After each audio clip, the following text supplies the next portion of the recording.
I've got a place I need to go. Get out of the car right now. Can't you walk to the shelter? My husband said this in the car on the way to the evacuation shelter right after the hurricane hit. It goes without saying that it's impossible to walk in the midst of such a storm. What are you talking about? Hurry up and start the car and take me to the shelter. While making such an appeal, I was silently dragged out of the car by my husband. My futile resistance left me stranded outside the car in the pouring rain. My husband, after giving me a quick glance, got into the car and accelerated away. The wind blew so hard I couldn't stand, and the heavy downpour pounded my body. That's when my anger reached its peak. I don't need a husband who would leave his wife behind on a hurricane day. I'll make sure that man regrets it. With clenched fists, I slowly walked through the storm towards the shelter. My name is Evelyn Anderson. I'm a working wife in my 3rd year of marriage. I met my husband Larry at the after-party of a friend's wedding. I was invited as a friend of the priest, and Larry was invited as a friend of the groom. I worked as a tax accountant and was busy at the office. I thought I didn't need a boyfriend for a while, but with Larry's persistent pursuit, we started dating amidst busy days. Our relationship progressed smoothly, and he proposed in the 2nd year. Evelyn, I'm sure I will make you happy, so please marry me. I was swayed by Larry's passionate words and accepted the proposal. He was looking at his father-in-law's travel company as the heir apparent. In his 30s, he was already in the position of a department head and had a sufficient income. My parents-in-law were very kind people and said, "I'm so happy that Harry's fiancé is such a wonderful person. Please take good care of him from now on. I'm thinking of entrusting our family's company to Larry in the future. Evelyn, please support our son. A serious and gentle father-in-law with a calm mother-in-law." I had a good impression of them. Later, Larry and I registered our marriage. After our wedding, we started living together in an apartment near his company. With a move, I resigned from the tax accounting firm where I had been working. I had decided to work as a freelance tax accountant. When we began living together, Larry's father said to him, "Larry, since you both are a working couple, make sure to cooperate with household chores." My mother-in-law followed suit. "That's right. Depending entirely on Evelyn isn't good. You should rely on each other," he said. I understood, and I was smiling next to him. With wonderful in-laws like Larry's, I believed that a happy married life awaited us. Up until that moment, I had unquestioningly believed it. However, after living with Larry, I realized something. He had absolutely no domestic skills. He didn't know how to cook, and he didn't even know how to operate the washing machine. He had lived with his parents for so long, so it might be understandable to some extent. Thinking that, I tried to teach Larry about household chores, but he responded with reluctance. "I'm just not motivated to do housework. Once you're married, isn't housework the wife's job? Don't even think about making me do it." "But your father and mother said to cooperate, didn't they?" "That's just giving the right answers in front of our parents, but I don't do housework." "Don't even think about tattling to your parents. They'll think you're an incapable wife." After that, Larry began to unapologetically push all the household chores onto me. I appreciate that my father-in-law asked me to do the taxes for his company when we got married, but I am a freelance tax accountant and have to look for other work. Even though I was quite busy, Larry always came home on time, lounged around, and never offered to help. However, since we were already married, I was a wife. That's what being a wife meant. I told myself that and managed all the household chores on my own. Around a year into this married life, I found out I was pregnant. While Larry seemed pleased, he casually says something like this: "Even during pregnancy, don't slack off on household chores as you have been, huh? Larry, won't you help out when the child is born? Child care will also be your responsibility, Evelyn. You need to get used to busy days from now." With those words, Larry still refused to help at all. I was starting to give up. Soon after that, I was told at the obstetrician's office that the baby's heartbeat cannot be detected. The result was an early miscarriage. The doctor encouraged me, saying it happens all the time, but I had assumed that things would go smoothly until the birth, and I was devastated. When I reported this in tears to Larry, he had this to say: "I was actually getting a bit excited that we'd have a child. The cause must be with you, right?" Well, the doctor said there wasn't any specific cause, and it's just something that happens. Excuses won't cut it. Make sure it works next time. Saying that, Larry quickly went to take a bath. I stood there in astonishment, watching his back. We had already informed our parents about the pregnancy. So when I told them about the unfortunate result, my mother-in-law immediately came to me. "You don't have to worry.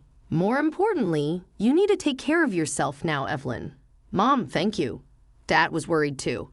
"Take your time to recover and please come to our place when you're feeling better." Yes, the first kind words spoken to me after the miscarriage brought me to tears. My mother-in-law kept patting my back. I was grateful for having such kind in-laws. Afterward, I never forgot their kindness and served my in-laws well.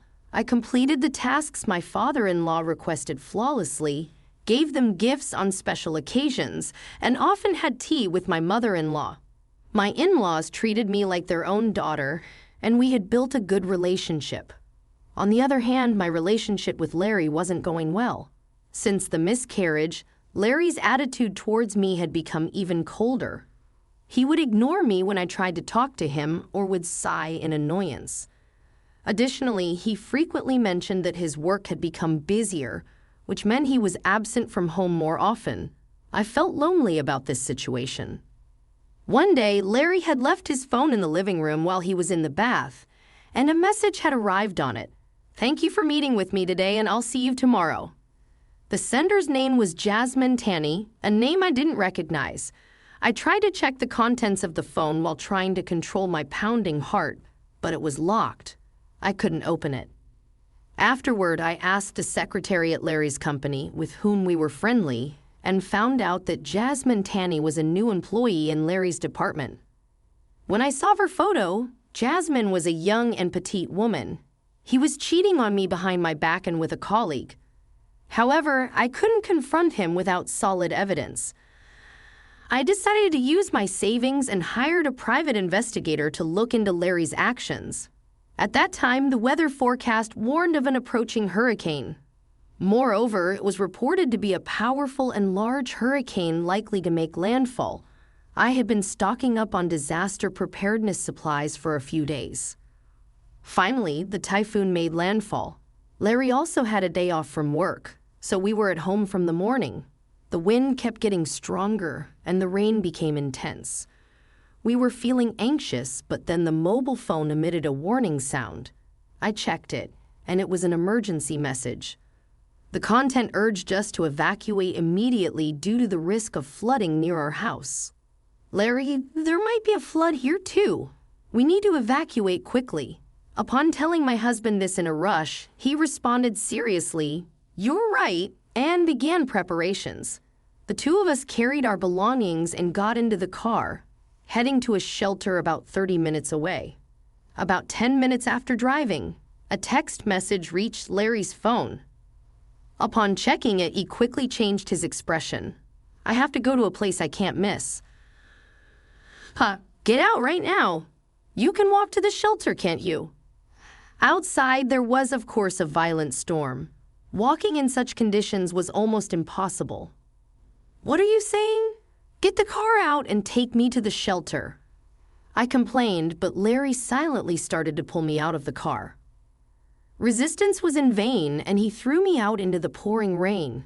After glancing at me, my husband got back into the car and drove away hastily. The wind was so strong that I couldn't stand, and the heavy rain battered my body. I had a rough idea of his destination. He must have gone to his affair partner. At that moment, my anger reached its peak. A husband who abandons his wife on a hurricane day to visit his affair partner is no longer needed.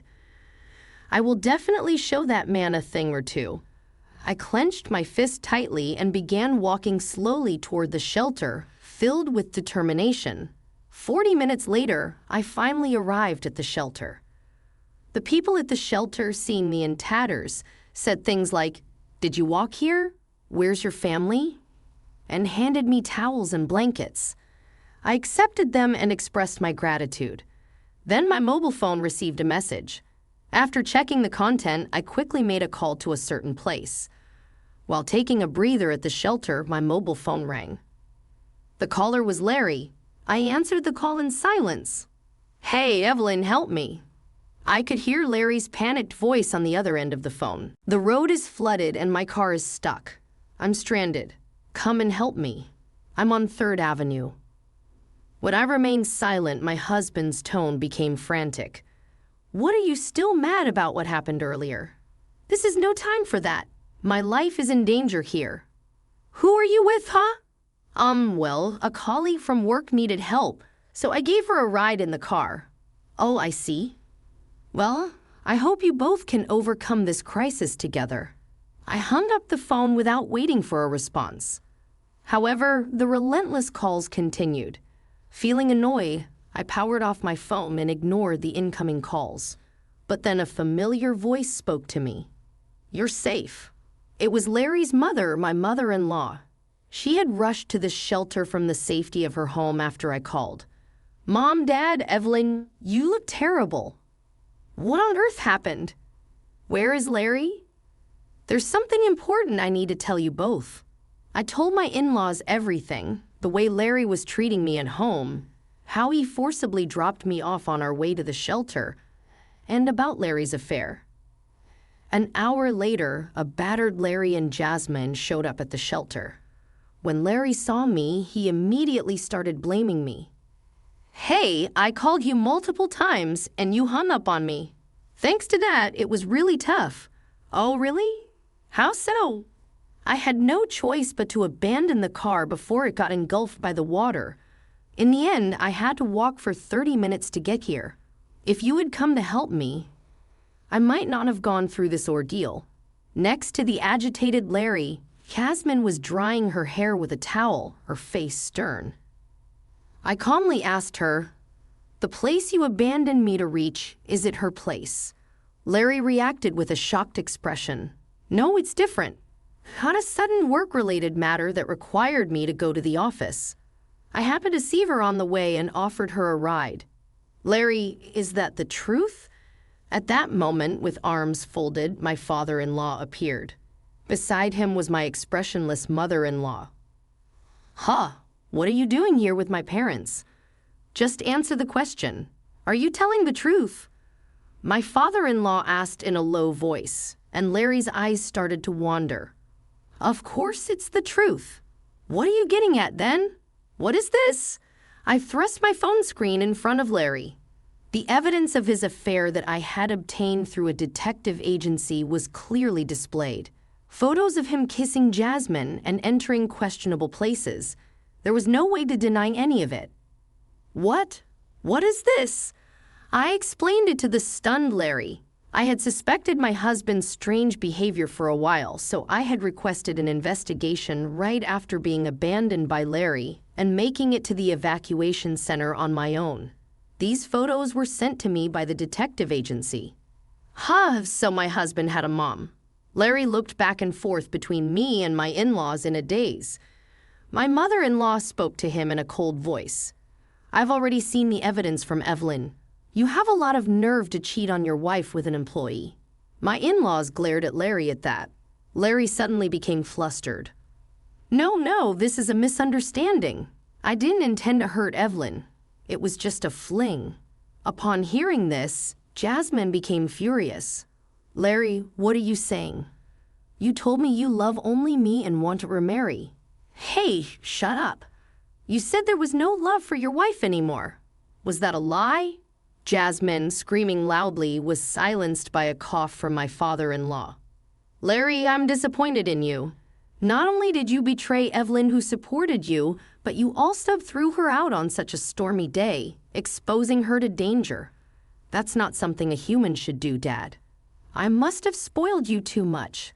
I'm firing you and cutting off the parent-child relationship. Jasmine, I plan to discharge you from caregiving too." "What?" Larry and Jasmine suddenly started panicking. Larry clung to his mother, only to be coldly pushed away. Now my husband approached me. "Evelyn, please forgive me. You're the only one for me. Ask my dad and mom to reconsider, please." I shoved Larry with all my might, and as he fell, I seized the opportunity to lay down a few cutting words. "Enough. I'll never forgive you. A man who abandons his wife on a stormy day. I'll pass. We can get a divorce, and you can pay us both alimony. The rest is up to you and your newfound love. Do whatever you want." "Well, we're still a married couple, aren't we?" As Larry bowed his head, Jasmine jumped in. "Hey, what about the future position of the company president's wife? It's troublesome to lose both the position and the car. This wasn't the deal. Gee, shut up. It's mostly because of you." "Huh? Are you saying it's my fault?" Before long, they started an ugly argument. It turns out their relationship was fragile enough to crumble like this. I observed them with a detached gaze. Eventually, my in-laws sighed and took me away, leaving them behind. Later, Larry and I divorced. Larry quickly paid the $30,000 in alimony, and my in-laws also transferred a substantial sum as compensation for the trouble. True to their declaration, my in-laws cut off all ties with Larry. On top of that, my father-in-law fired both Larry and Jasmine. Jasmine became unemployed, and I demanded alimony as I had declared. Jasmine's parents ended up repaying it, as Jasmine had no savings. When her parents learned of their daughter's behavior, they were furious and took Jasmine back to the countryside. Thus, Larry and Jasmine had a complete breakup. Larry, paying alimony, having no savings, and being unemployed, reportedly ended up in a rundown apartment, desperately searching for employment. Regardless, it's no longer my concern. On the other hand, armed with the compensation, I moved and started living on my own. I continued my work as a tax accountant, with my father-in-law still providing me with job opportunities occasionally. I have tea with my mother-in-law. From now on, I want to focus on my own career, work hard, and find truly trustworthy people.